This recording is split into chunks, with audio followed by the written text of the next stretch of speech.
Hi everyone. Let's talk about the research project assignment for this class.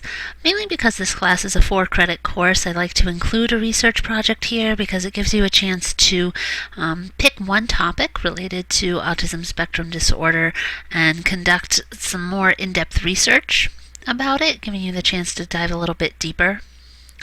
So this assignment is related to the first of our course outcomes, identifying and describing the characteristics of autism spectrum disorder in a variety of contexts.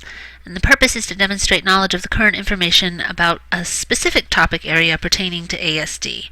And I do like that this assignment really gets you the chance to look at some of the most recent developments or writings related to whatever topic it is that you choose to do. This assignment is due during week 13. It's important you know that that is Thanksgiving week, so it's up to you. It will be due the Sunday after Thanksgiving, so it's up to you whether you want to submit it before you begin your Thanksgiving holiday, or sometimes students like having that kind of extra holiday weekend to finish up homework, so you can submit it on the Sunday after Thanksgiving. That's entirely up to you.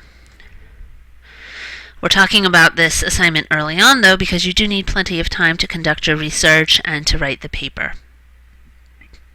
The assignment is worth 15% of your grade, or 150 points.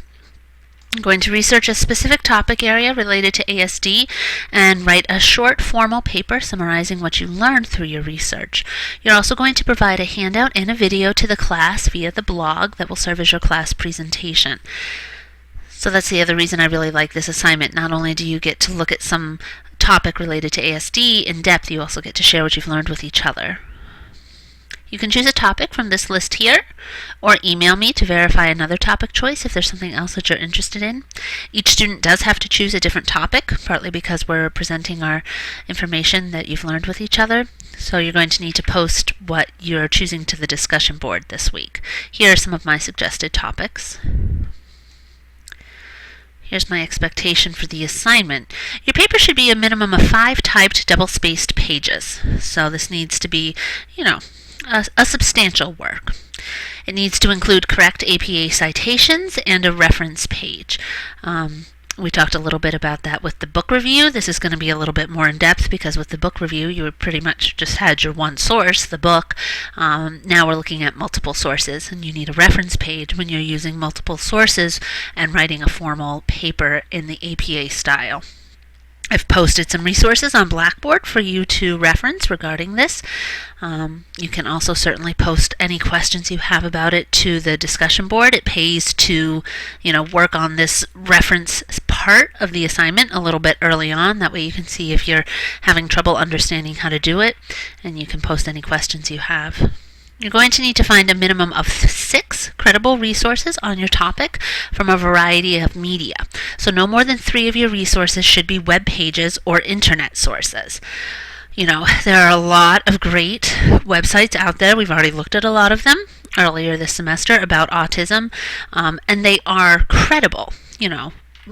Autism Speaks and all of the websites like that. Yes, we can gain information from them, but I want you to be able to have a little bit more kind of under your belt.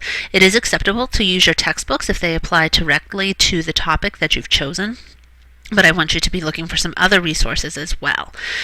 If it's a periodical, so for instance, you might not find anything about autism in it, but the NAEYC's journal, Young Children, is available online. That's not the same as a website or an internet source. That is a print periodical, a print resource that is available online. So that's different than an internet source. You can visit the library's webpage for information about searching for print resources. They have a lot of articles that are available online that come from print resources, so that's a great place to start. If you need help doing that, you can contact a librarian, or I can give you a little assistance getting started with that as well. Additionally, I've put some websites on Blackboard for guidelines regarding integrating sources into your paper. If it's been a long time since you've written a research paper, or maybe if you've never written a research paper, it is important that you know how to integrate your sources into your paper. You're not just going to be copying and pasting large blocks of text from the articles that you read and then writing a little bit about them. You're also not just going to be kind of using the author's original words and making them sound like your own, because that is plagiarizing. Any kind of copying, pasting in like that, or plagiarizing does result in a 0 for the assignment. So if you're not sure how to integrate the sources into your paper, please take a look at those resources on Blackboard. And ask me any questions if you have them. You're going to create a handout to share with your classmates on the blog. This is going to give everyone the chance to access information about different topics pertaining to ASD, an important part of this assignment. The handout should include a brief summary of your paper that highlights the main points you covered. It can be formatted again in any way you'd like, just like with the book review assignment. This time I'm also going to ask you to record a short video. Remember, back at the beginning of the semester we recorded videos to introduce each other. Now we're going to be doing it for a different purpose. I'm going to share these videos on the blog as well. And in the video I would just like you to explain some of the most interesting or important things about the topic that you researched. So you'll basically go over your handout. Please don't just read us your handout though. Give us a little more perspective or information about it. Think about it as a mini class presentation. It should be under 5 minutes long. It should not be very lengthy. Again, your handout does not need to include APA citations unless you use a direct quote from a resource.